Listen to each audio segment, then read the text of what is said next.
చేరుకుంటున్నాయి, clash అవుతున్నాయి. Sir, Israel దాడి మోడీ తటస్థం, దీన్ని ఏ రకంగా చూడాలి? ఇది ఒక దారుణమైన విషయం అండి. ఇప్పుడు ఇప్పటికే మనము ట్రంప్కు అమెరికాకు లోబడిపోయాము, లేకపోతే వాళ్ళ మధ్యవర్తిత్వానికి ఒప్పుకున్నామని చాలా విమర్శలు మనం ఎదుర్కొంటున్నాం. ఇజ్రాయిల్ ఇరాన్ మీద నేను దాడి చేస్తాను, వాళ్ళ అణుకేంద్రాలు, అణుస్థావరాలు లేదా అణుబాంబు ప్రయత్నాల మీద నేను కావాల్సిన గుప్పిస్తాను, దీనికోసం ఇదిగో ఇన్ని యుద్ధ విమానాలు సిద్ధం చేశానని భారీ ప్రచారంతో మరీ చేసింది.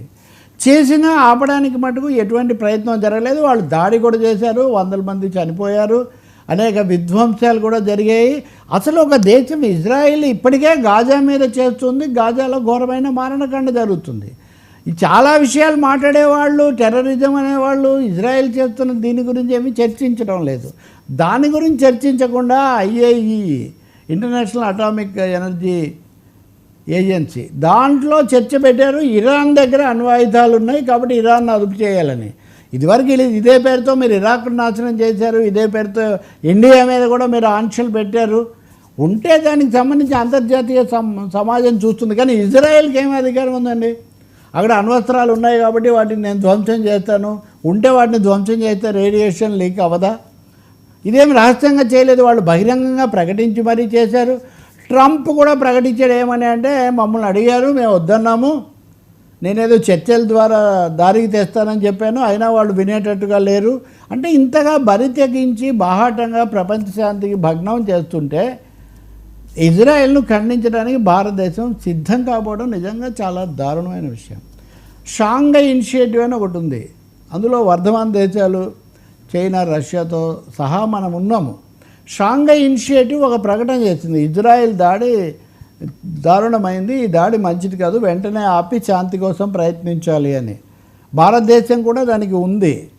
కానీ ఆ ప్రకటన వెలువడిన 2 నిమిషాల్లోనే భారతదేశం, మాకు ఆ ప్రకటనకు ఏం సంబంధం లేదు, మమ్మల్ని అడిగి చేయలేదు, మేము ఇజ్రాయెల్కు ఇరాన్కు కూడా శాంతిగా ఉండండి, చర్చలకు రండి అని మేము చెప్తున్నాము అని షాంఘై ప్రకటన నుంచి వెనక్కు తగ్గింది. అంటే ఖచ్చితంగా ఎక్కడ ఉన్నా ఇరాన్ మీద వెళ్ళి బాంబులు వేసింది ఎవరు, దాడి చేసింది ఎవరు? అంతకుముందు కూడా ఇరాన్ ముఖ్య నాయకుడిని చంపింది ఇజ్రాయిలే కదా.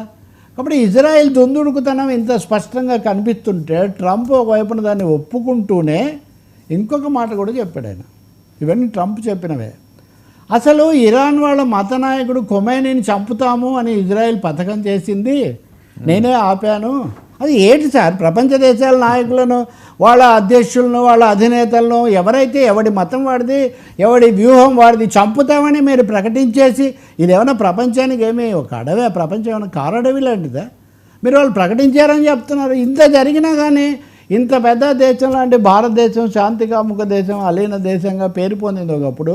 మనం ఇది సరికాదు అని చెప్పగలిగిన పరిస్థితుల్లో లేకపోవడం, పైగా ఒక ప్రకటన వచ్చింది, ఏదైతే ఉమ్మడి ప్రకటన ఒకటి వచ్చింది అన్ని దేశాలతో కలిసి, దాంతో మాకు సంబంధం లేదంటే మనకు సంబంధం ఎవరితో ఉంది అంటే చాలామంది తెలిసి తెలియక ఇప్పుడున్న ప్రచారానికి కామెంట్స్ పెడుతున్నారు. ఇజ్రాయిల్ ఇచ్చిన ఆయుధాలతోనే మనం పాకిస్తాన్ను దెబ్బతీసాం కాబట్టి ఇజ్రాయిల్ మనకు మిత్ర దేశం అని.